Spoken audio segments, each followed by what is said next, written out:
i tu vas amb un tour de force considerable. Sí.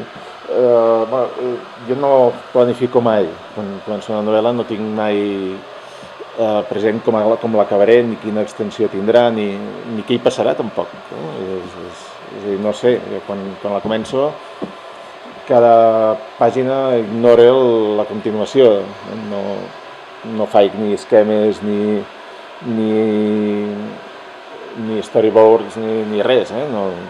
Vaig molt així a pèl, avançant, i tampoc no sabia que arribaria en aquesta extensió. O sigui que quan ja estàs allò a mig dius, ostres, ja portes 100 pàgines i més calentes a l'aigüera, diguem-ne en el sentit de que la maquinària encara tot just s'està escalfant.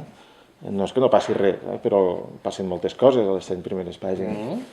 Però diguem-ne no porten enlloc encara.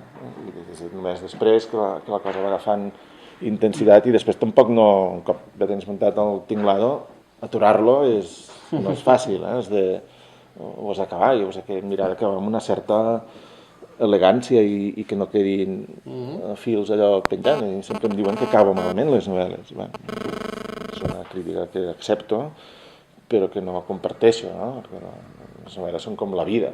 Les novel·les, quan mates algú, sí que s'acaben, però sempre hi ha finals oberts a les situacions vitals de tothom. En fi, doncs només això, que no... Clar, jo treballo ara amb una plantilla, quan treballo amb Scrivener, que és aquest superprograma per fer obres complexes, que m'ha ajudat molt amb aquesta novel·la, té tot molt més ben estructurat. Però llavors, quan ho compilo, veig realment l'extensió que té en una pàgina d'edició convencional. I estava espantat, em sortien 800 pàgines, segons com. I clar, qui se llegirà una novel·la de 800 pàgines?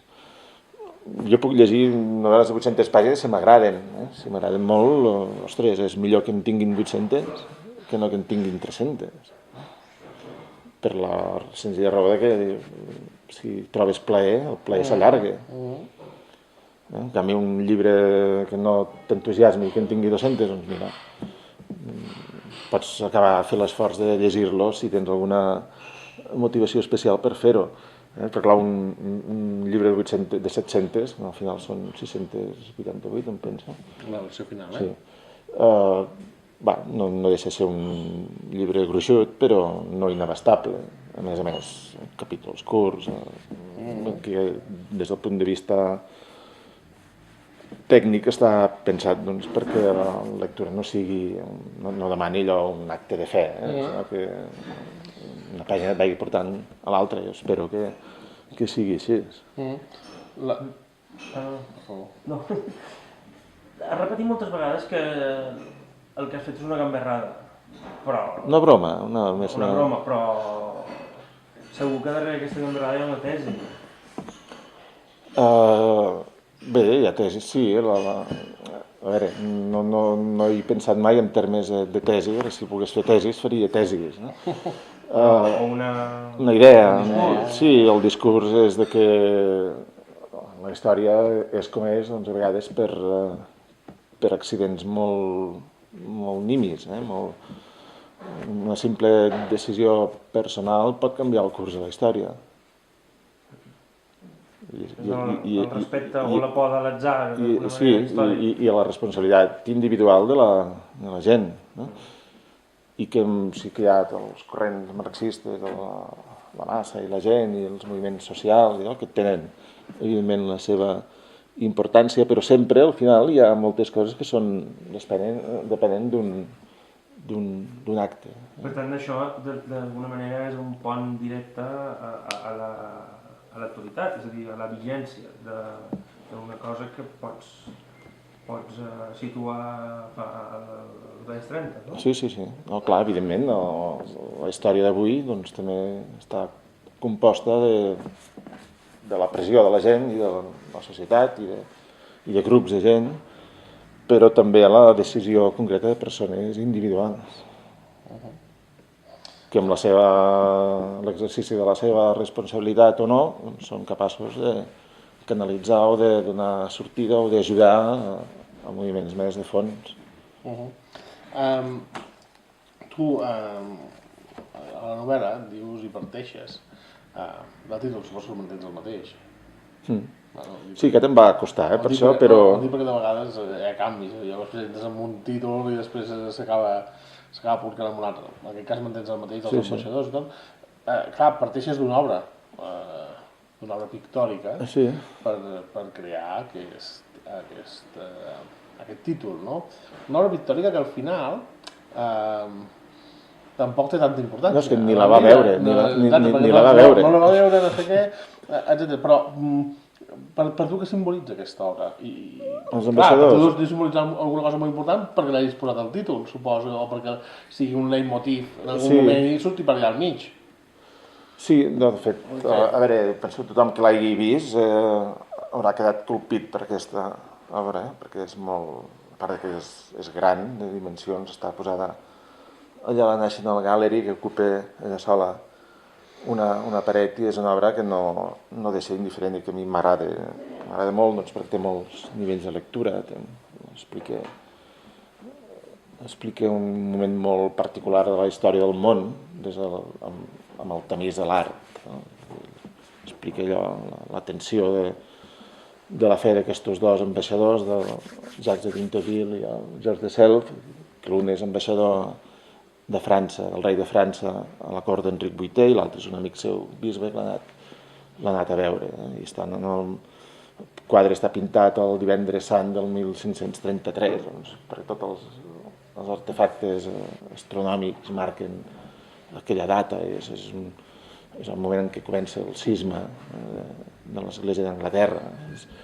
És un quadre que té una càrrega i una intensitat, i a més és un reflexe del seu temps, però a través no de l'engany, però sí a través de l'utilització de símbols i de missatges i de, no sé, un llaüt que té una corda trencada, una corda prima trencada. Què vol dir aquesta corda trencada? Per què pinta? Per què es pren la molèstia de pintar una corda de tripa de la cantarella d'un llaüt trencada? Va sumant petits missatges que al final et donen una visió de conjunt, no? I per això vaig agafar aquest títol. Perquè és un títol que s'escau, que entra en sintonia amb el paper essencial dels protagonistes, que en certa manera no deixen de ser ambaixadors, que van ambaixadors en terra hostil, perquè van allà a complir una missió no estrictament diplomàtica, però sí una missió de servei.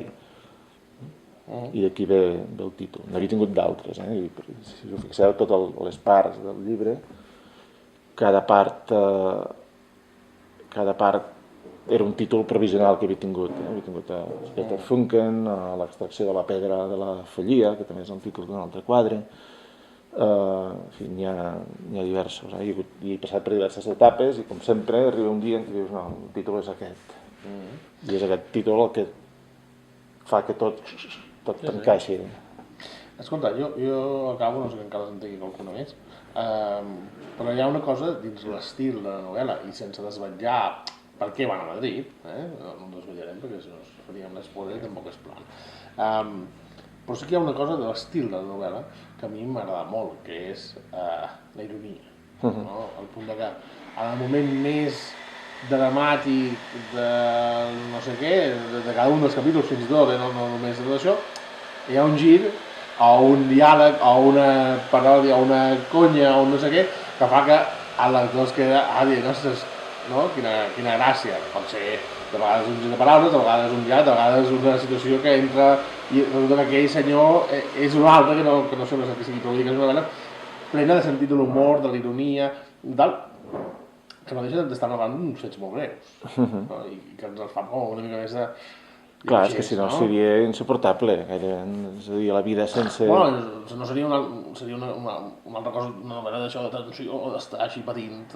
Sí. I no vull dir que no pateixis, perquè pateixes, acaben bé i tu vols que els surti bé la cosa, però hi ha un ús de l'ironia molt Bueno, la ironia és el que ens fa humans, en el fons, aquesta manera de no ser més transcendents del compte i de prendre les coses pel cantó així més amable, per buscar les petites paradoxes o contradiccions de tot.